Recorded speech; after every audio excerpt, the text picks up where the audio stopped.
계속 이어서 전자정부에 대해서 말씀드리겠습니다. 자, 모형 이어서 97쪽부터 118쪽까지의 내용들이 있는데요. 역시나 어려운 내용은 사실 없는데 필요한 개념 한 3가지 정도만 말씀드리겠습니다. 책을 보시게 되면 혹시 교재를 보고 계신다고 하면은 네트워크 내부성이라는 단어가 나와요.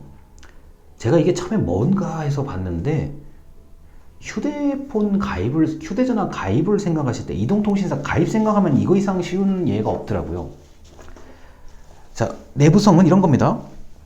제가 이동통신에 가입을 해요. 여러분 100% 다 가입돼 있으실 것 같은데 가입을 하면은 매달 사용료를 내잖아요. 통신비를 내지 않습니까? 통신비 내는 거에 대해서 서비스를 받잖아요.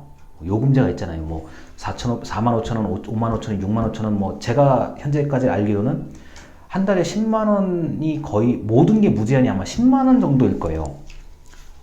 돈 내는 거에 대해서 효용이라고 제가 강의자를 적어놨는데 효용이라고 적어놨는데 사용료 낸 만큼 쓰는 거잖아요. 데이터 용량부터 해서 이게 이제 네트워크의 내부성 개념이라고 보시면 됩니다. 내가 가입을 해서 사용료를 내고 그에 대한 서비스를 받는 거. 이것과 연결된 개념 중에 하나가 네트워크 외부성이요. 내부성, 외부성입니다. 이거는 저는 이동통신에 가입을 한 지 지금 특정한 통신사를 한 번도 바꾼 적 없이 쓰고 있는데 대학교 1학년 때부터요. 기존에 저는 사용료를 내요. 제가 한 달에 휴대폰이 아마 거의 85,000원 정도 나갈 거예요. 이것저것 서비스 빼고요. 85,000원 정도를 제가 한 달에 거의 내는, 최고의 경우에는 10한 2만 원까지 낸 적도 있는데요. 오로지 딱 그 통신 서비스 비용만요. 저는 쓰고 있어요. 그냥 때로는 통신비가 한 달에 얼마 나가는지도 모를 정도로 그냥 정신없이 쓸 때가 있어요. 그런데 갑자기 이제 신규 가입자에게는 새로운 혜택들이 많은 거예요. 이 신규 가입자는 새로운 혜택을 받고 가입을 했어요. 저는 그냥 기존의 서비스를 이용하던 사람입니다. 근데 저도 갑자기 아무것도 변경할 필요 없이 돈을 더 낼 필요도 없이 새로운 서비스를 그냥 같이 이용할 수 있게끔 되는 것. 그게 네트워크의 외부성 개념입니다. 이해가 되실 거예요. 나는 처음에 45,000원, 55,000원짜리 서비스를 이용을 했는데 새로운 신규 가입자가 이용하는 서비스를 그냥 추가 요금 없이 나도 또 같이 이용할 수 있게 되는 그런 것. 그게 바로 외부성 개념입니다. 이동통신 혜택을 생각하시면 네트워크의 외부성과 외부성은 너무 쉽게 이해가 되는 거예요. 추가 요금 없이 고객님 더 이용하실 수 있습니다. 우리 그런 얘기 가끔 듣잖아요. 그래서 전자정부의 개념은 이런 거예요. 내가 처음에 가입을 했어요. 앱이라든가 홈페이지에 가입을 해서 서비스를 이용을 하고 있어요. 다만 정부의 서비스는 무료의 개념입니다. 이용을 하고 있는데 갑자기 죄송합니다. 다시 한번 조금만 더 상황 설명 더 할게요. 설마 이 앱을 누가 쓰겠어? 이거는 내가 정부의 앱인데 나만 좀 아껴 써야지. 나만 몰래 써야지. 이런 앱이 있을 수 있잖아요.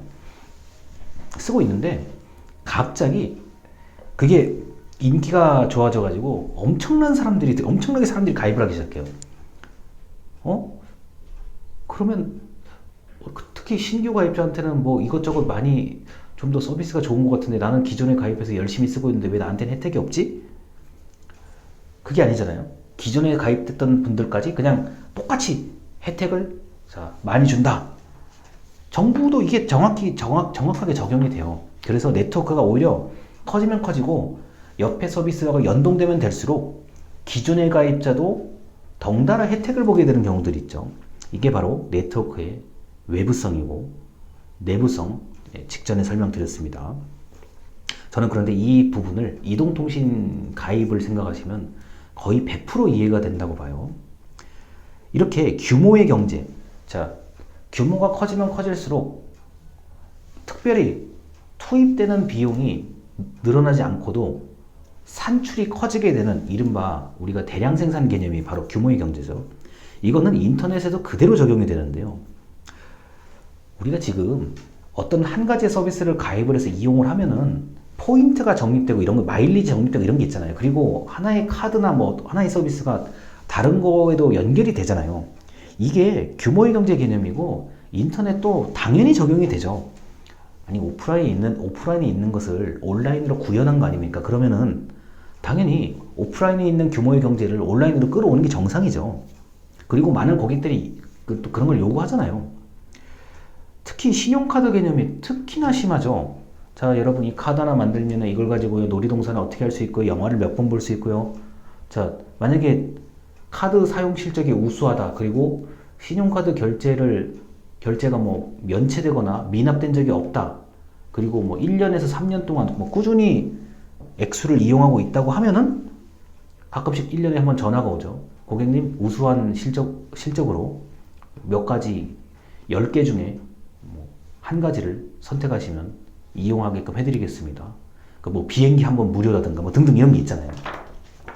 자, 이게 이렇게 선택지가 많다는 얘기는 그만큼 규모가 커져 있다는 얘기예요. 그러니까 신용카드 같은 경우도 만약에 뭐 이렇게 연결된 서비스가 몇 개 없다고 하면 제공해 줄 수 있는 서비스가 몇 개가 없는 거죠. 그런데 연결된 서비스가 많으면 일단 고객한테 소개할 수 있는 것들이 많아지잖아요.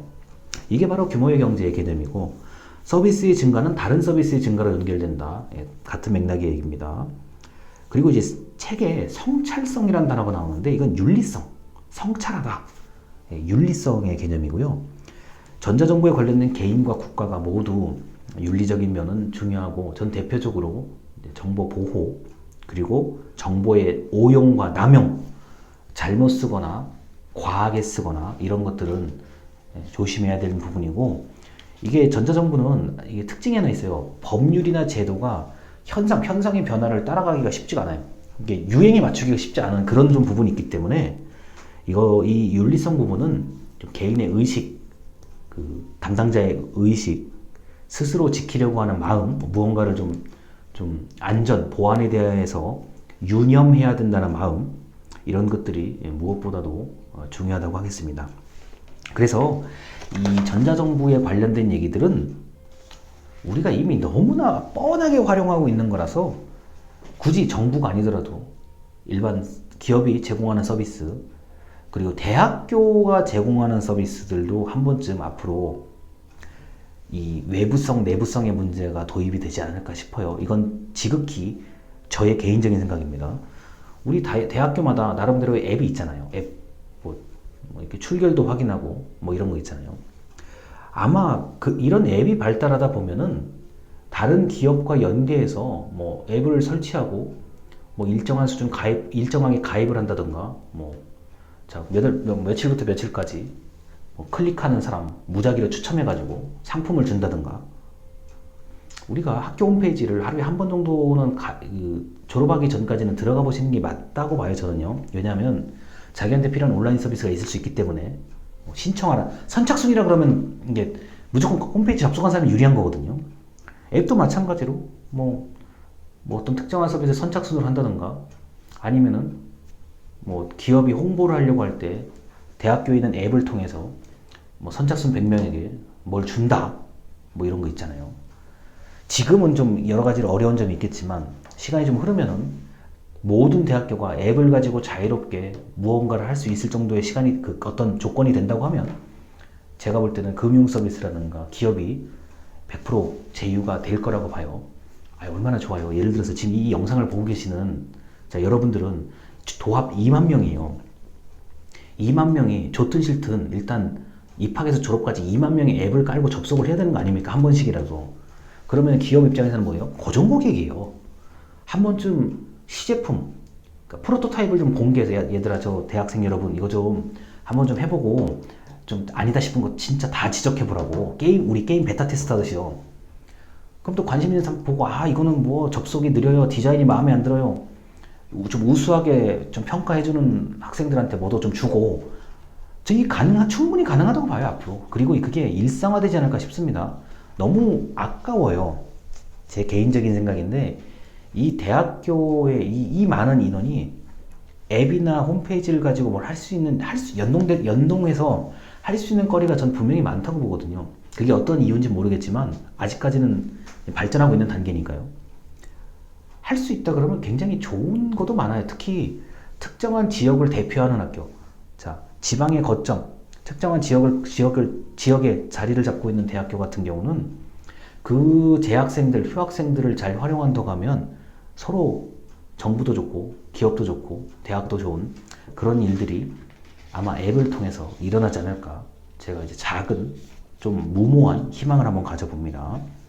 자, 여기까지 말씀을 드리고 다음 영상으로 넘어가겠습니다. 감사합니다.